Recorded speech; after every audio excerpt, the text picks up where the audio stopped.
House of কমন্সে RA ফাউন্ডেশনের recognition ও networking অনুষ্ঠান সম্পন্ন।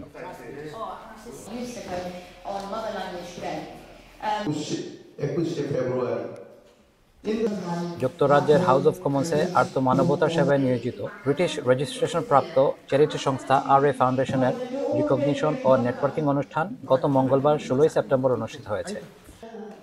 অনুষ্ঠানে সভাপতিত্ব করেন সংগঠনের প্রতিষ্ঠাতা ও চেয়ারম্যান সাংবাদিক রহমত আলী। প্রধান অতিথি হিসেবে উপস্থিত ছিলেন লন্ডনের পপুলার ও লাইমহাউস আসনের MP আফসানা বেগম। বিশেষ অতিথি হিসেবে ছিলেন টাওয়ার হ্যামলেটসের কাউন্সিলর সুলুক মিয়া, লন্ডনস্থ বাংলাদেশের হাইকমিশনের মিনিস্টার প্রেস আকবর হোসেন এবং বাংলাদেশের বিশিষ্ট সঙ্গীতশিল্পী শুভ্রদেব। এছাড়াও অনুষ্ঠানে উপস্থিত ছিলেন টাওয়ার হ্যামলেটসের কাউন্সিলের সাবেক স্পিকার মোহাম্মদ আয়াস মিয়া, ক্রয়ডন কাউন্সিলের সাবেক মেয়র হুমায়ুন কবির, কবি আসমা মতিন, প্রফেসর মিসবাহ কামাল, উপস্থাপক মিসবাহ জামাল, কমিউনিটি নেতা শাহ মুনিম, শাহ আলম, আব্দুল কালাম আজাদ ছোটন, নেসার আলী লিলু, ইসবাহুদ্দিন, মোহাম্মদ মনির খান, নাজমুল হুদা প্রমুখ।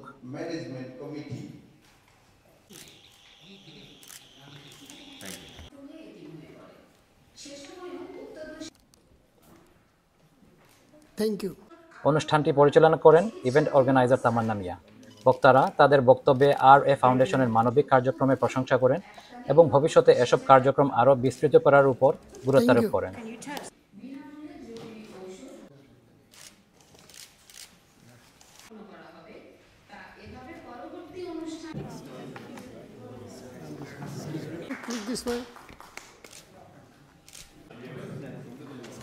প্রধান ও বিশেষ অতিথিরা সংগঠনের উন্নয়নমূলক কর্মকাণ্ডে সর্বাত্মক সহযোগিতার আশ্বাস দেন।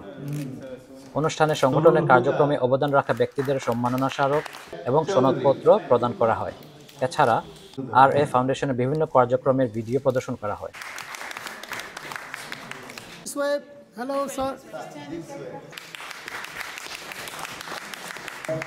Great poet as well, Asma Mateen.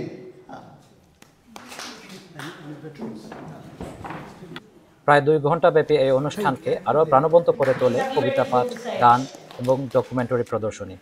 জনপ্রিয় শিল্পী শুভ্রদেব গান পরিবেশনা করেন এবং কবি আসমা মতিন সহ বেশ কয়েকজন কবিতা আবৃত্তি উপস্থাপন করেন। উল্লেখযোগ্য বিষয় হলো হাউস অফ কমন্সে এটি RA ফাউন্ডেশনের দ্বিতীয়বারের মতো আয়োজিত অনুষ্ঠান।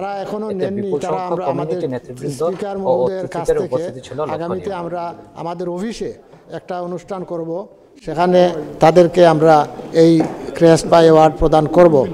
আমরা আশা করি এর মাধ্যমে আপনারা উৎসাহিত হবেন। আমরা ক্রেস্টের গায়ে হাউস অফ কমন্স বা পার্লামেন্ট কথাটি আমরা লিখে দিয়েছি, যে কারণে আপনাদের যারা ভবিষ্যৎ প্রজন্ম জেনারেশন এটা যদি রাখেন টেবিলের উপরে, হয়তো তারা কোনো সময় একটা দেখবে বা চোখ পড়বে, তখন তারাও হয়তো এই হাউস অফ কমন্সের কথা জিজ্ঞেস করবে এবং তারা উৎসাহিত হবে। আমি আশা করি আপনারা এটাকে একটু যত্নে রাখবেন। অ্যাওয়ার্ড যতই হোক না কেন, এটাকে একটা যত্নের সাথে রাখলে, গড়ে রাখলে এবং পাশে রাখলে মানুষ দেখতে পাবে এবং এটাই মানে অনুপ্রেরণা। আমরা এর চাইতে বেশি কিছু করার ইচ্ছা ছিল, আরও আনুষ্ঠানিকভাবে আমরা করতে ইচ্ছা ছিল বা আরও অনেক জাঁকজমকপূর্ণভাবে করার ইচ্ছা ছিল, হয়তো আগামীতে করব। Event and recognition ceremony. Huge congratulations to all of our award winners and those that have taken home crests and certificates. Big congratulations to Mr. Rahmat Ali for doing his charity work and his community work, and long may it continue. Big thank you to Ms. Afsana Begum, MP, for hosting us in the Houses of Parliament. Big thank you to our media team, our news team, our volunteers, our committee members, and many, many more. Without you all, we would not be having this event or team. So big congratulations and thank you to you all. I hope you have a safe journey home. And again, I would like to convey the thanks to Tamanna for excellent presentations, and once again the heartiest congratulations to the chair Rahmat Ali Bhai for his excellent charity work, and I do pledge to continuously support his work for the most vulnerable people in Bangladesh. Those who are here, I would also request them, please come forward and support our community legend, the community activist, the arrange korte hoy event. I'm so glad আমরা তাকে পেয়েছি। ধন্যবাদ তোমাকে সবকিছুর জন্য।